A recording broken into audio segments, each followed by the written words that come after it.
Good evening friends, मैं हूं advocate S प्रशांत unique law classes से। आज मैं बहुत ही प्यारा टॉपिक लेके आया हूं मेरे विद्या के छात्रों के लिए। बहुत दिन से वीडियो नहीं बना पा रहा था तबीयत ठीक नहीं होने के कारण से। जानिए, हमारे कानून के अंदर हम लोग काफ़ी बार में सोचते हैं कि बहुत सारे प्रश्न मन में आते हैं कि चेक बाउंस हो जाता है तो क्या होता है, उसके बारे में हम लोग बात करेंगे। तो चेक बाउंस का नोटिस किस प्रकार से तैयार करते हैं, चेक बाउंस का नोटिस क्या होता है, जानिए स्वयं कैसे भेज सकते हैं नोटिस। पहली बार आ रहे हैं तो चैनल को सब्सक्राइब कर लीजिए और बेल आइकन को दबा दीजिए और आपको नए नए अपडेट्स मिलते रहेंगे कि चेक बाउंस नोटिस के बारे में बहुत सारे वीडियो बने हुए थे, वीडियो जाके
के पूर्व चेक देने वाले व्यक्ति को नोटिस के माध्यम से सूचित किया जाएगा। इस नोटिस का अर्थ होता है कि जिस व्यक्ति ने चेक दिया है उसका दिया हुआ चेक बैंक के किन्हीं कारणों से बाउंस हो जाता है, तो इस विषय में चेक देने वाले व्यक्ति को अवगत कराया जाएगा। या तो साइन मैच नहीं कर रहे या बैंक के खाते के अंदर इतना पैसा नहीं है, इस वजह से चेक बाउंस हो सकता है, तो वो बैंक के निजी किन्हीं कारणों की वजह से चेक बाउंस हो जाता है, तो उस धनराशि की मांग जाए और धनराशि का भुगतान नहीं हो तो उस धनराशि के भुगतान के लिए चेक को दिया जाता है, मगर वो भुगतान नहीं होता है तो वो चेक बाउंस हो जाता है।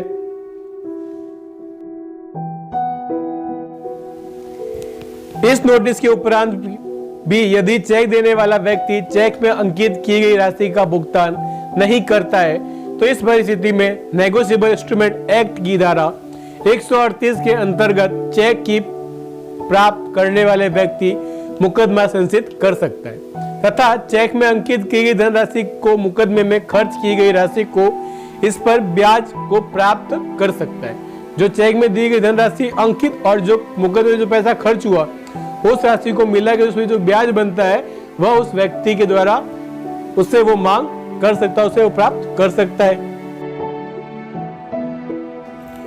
चेक बाउंस के संबंधित इस प्रकार के नोटिस को भेजने के पूर्व कुछ सावधानियां भी ध्यान में रखा जाना चाहिए, जैसे कि इस प्रावधानों के अंतर्गत भेजा जाएगा तथा इस प्रकार के नोटिस में किसी प्रकार के कंटेंट्स का उल्लेख किया जाएगा। इस प्रकार के नोटिस में भेजने के कितने समय बाद चेक बाउंस संबंधित वाद न्यायालय में पेश या संसित किया जाएगा, उसके बारे में हमें जानकारी होनी चाहिए। चेक बाउंस के नोटिस के प्रावधान। नेगोशिएबल इंस्ट्रूमेंट एक्ट की धारा 138 के अंतर्गत बात को उल्लेखित किया गया है कि यदि कोई चेक बाउंस की बात होती है, ऐसी स्थिति में चेक प्राप्त करने वाला इस प्रकार के डिसऑनर के परिणाम स्वरूप वाद कर सकता है। धारा 138 की उपधारा बी के अंतर्गत चेक बाउंस संबंधित प्रावधानों का उल्लेखित किया गया है। धारा 138 उपधारा सी के अंतर्गत उस समय सीमा का उल्लेखित किया गया है जिस समय सीमा के बीत जाने की सूचना देने के बाद कोई वाद न्यायालय में संचित किया जा सकता है। कोई समय सीमा दी कि 15 दिनों में आपका चेक क्लियर नहीं हुआ तो मैं कोर्ट में वाद दायर कर दूंगा। अगर वह व्यक्ति 15 दिन के अंदर भुगतान नहीं करता है तो उस व्यक्ति को यह हक है वो कोर्ट के अंदर वाद दायर कर सकता है। धारा 138 बी के अंतर्गत, इस धारा के अंतर्गत ये उल्लेखित किया गया है कि जिस व्यक्ति को चेक प्राप्त होता है तथा वह चेक को भुनने के लिए बैंक में लगाता है और चेक बाउंस हो जाता है, तो ऐसी परिस्थिति में चेक को प्राप्त करने वाला व्यक्ति इस प्रकार के चेक के डिसऑनर होने की सूचना चेक को देने वाले व्यक्ति को लिखित करेगा कि आपने जो मुझे चेक दिया था और ये चेक बैंक में डिसऑनर हो गया है। इस प्रकार की सूचना लिखित में दी जाएगी। किसको? जिस व्यक्ति ने उस व्यक्ति को चेक दिया है। जैसे कि राम ने श्याम को चेक दिया है और वह चेक बाउंस हो जाता है, तो राम का यह हक है वो श्याम से बात कर और बोले कि लिखित में सूचना दे कि आपका जो चेक दिया है वो चेक बाउंस हो गया है और उस बैंक में आपके खाते में इतना बैलेंस नहीं है, इस कारण से चेक बाउंस हो गया है। तब वह व्यक्ति उस बात का ध्यान नहीं देता है, तब वह राम उस व्यक्ति के खिलाफ, राम के खिलाफ कोर्ट में वाद दायर कर सकता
चाहिए जिस पते पर वह व्यक्ति उपलब्ध है और जिस नाम से व्यक्ति जाना जाता है। अब चाहे वह कोई फर्म हो या कोई कंपनी हो, उस व्यक्ति का जो नाम है, जैसे किसी का नाम राम एंड सन्स है, अब उसको उस व्यक्ति को किस नाम से जानते हैं, तब वह नाम उस नोटिस के अंदर लिखा हुआ होना चाहिए। जैसे राम एंड सन्स है तो वो लिखा होना चाहिए राम एंड सन्स कहाँ रहता है, उसका एड्रेस क्या है, वो एड्रेस उसके अंदर लिखा जाना चाहिए।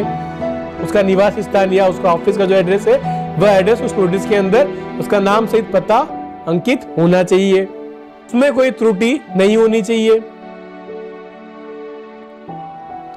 सव्यवहार का उल्लेख, कोई भी चेक यूं ही नहीं दिया जाता, अपितु चेक को देने के पीछे कोई सव्यवहार होता है। उसके परिणाम स्वरूप इस प्रकार का चेक दिया जाता है जो भी सव्यवहार चेक देने और चेक लेने वाले व्यक्ति के बीच हुआ है। सव्यवहार का संपूर्ण उल्लेख लीगल नोटिस में किया जाना चाहिए। नाम और पता लिखने के बाद सव्यवहार का उल्लेख लिखा जाना चाहिए कि वह चेक किस पर्पज के द्वारा दिया गया था, कौन सा मैंने उसकी डील हुई थी या क्या चीज हुई थी, वह सव्यवहार उस नोटिस के अंदर आना चाहिए। एक व्यक्ति ने, जैसे कि एग्जांपल के थ्रू बताता हूं, किसी व्यक्ति ने ए ने बी से एक कार खरीदी, बस कार का मूल्य 5 लाख रुपए थी, तो ए ने उस व्यक्ति को 5 लाख रुपए का चेक दिया, तो उसका जो सव्यवहार क्या हुआ, कार, उसने वो कार बेची है, तो सेल डीड है, तो वो सेल डीड का मैटर उस लीगल नोटिस के अंदर आना चाहिए।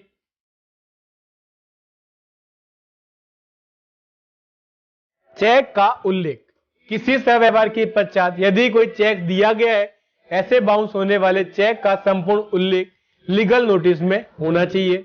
यह चेक किस व्यक्ति के नाम पे दिया गया है और किस शाखा में दिया गया है, तथा किस बैंक का चेक दिया गया है, कौन सी बैंक है और किस दिनांक को यह चेक इशू किया था, जारी दिनांक उस चेक के अंकित वो नोटिस पे लिखा होना चाहिए। उस बैंक का IFSC कोड, इस संबंध में संपूर्ण जानकारी उस नोटिस के अंदर लिखी जानी चाहिए, तभी वह नोटिस वैध माना जाएगा। चेक बाउंस होने की दिनांक, चेक का उल्लेख करने के बाद बाउंस होने वाले चेक के संबंध का उल्लेख किया जाना चाहिए।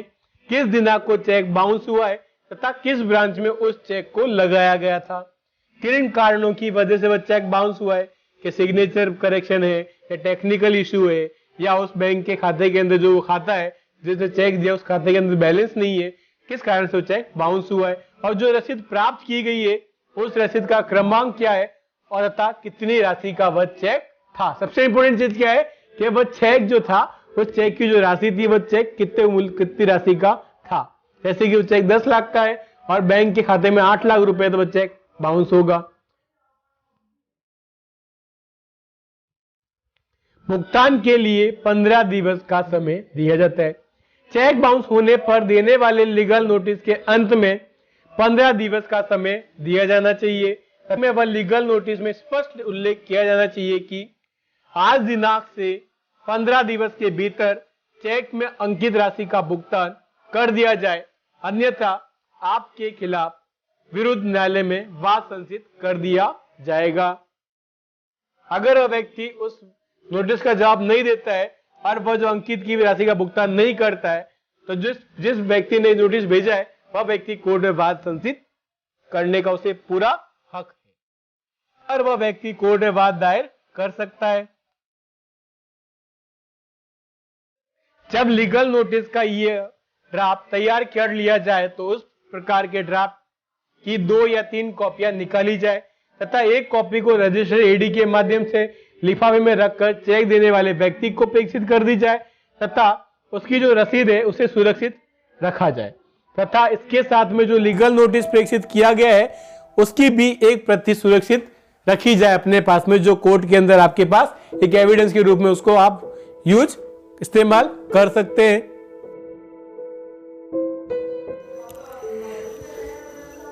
डालमिया सीमेंट लिमिटेड बनाम गैलेक्सी ट्रेडर्स 2001 के प्रकरण में उच्चतम न्यायालय के स्पष्ट किया गया कि यदि चेक बाउंस का लीगल नोटिस चेक देने वाले व्यक्ति के सही पते पर प्रेषित किया जाता है तो उस चेक प्राप्त करने वाले को कोई इस प्रकार का दलील प्रस्तुत नहीं कर पाएगा, उसे लीगल नोटिस प्राप्त नहीं हुआ या उसे खाली लिफाफा प्राप्त हुआ या उसको कोई कोरा कागज प्राप्त हुआ। यह उपधारणा की जाएगी कि चेक देने वाले व्यक्ति को लीगल नोटिस प्राप्त हो गया है, वह उस व्यक्ति को जानकारी होनी चाहिए कि वो नोटिस उसको मिल गया है। इस प्रकार के लीगल नोटिस को भेजने पर ही अनेक प्रकरण में चेक देने वाले व्यक्ति द्वारा भुगतान कर दिया जाता है तथा कुछ प्रकरणों में जहां भुगतान नहीं किया जाता है वहां मुकदमा संचित करना होता है। कुछ लोग तो भुगतान कर देते हैं मगर कुछ लोग नहीं करते तो उसके खिलाफ कोर्ट में मुकदमा दायर कर सकता है वो व्यक्ति, उसे पूरा हक है। अगर आपको मेरा वीडियो अच्छा लगता है तो प्लीज एडवोकेट एस प्रसंगी चैनल को सब्सक्राइब कर लीजिए और बेल आइकन को दबा दीजिए और मैं आपके लिए ऐसी अच्छी वीडियो लाता रहूंगा। Stay tune. Thank you.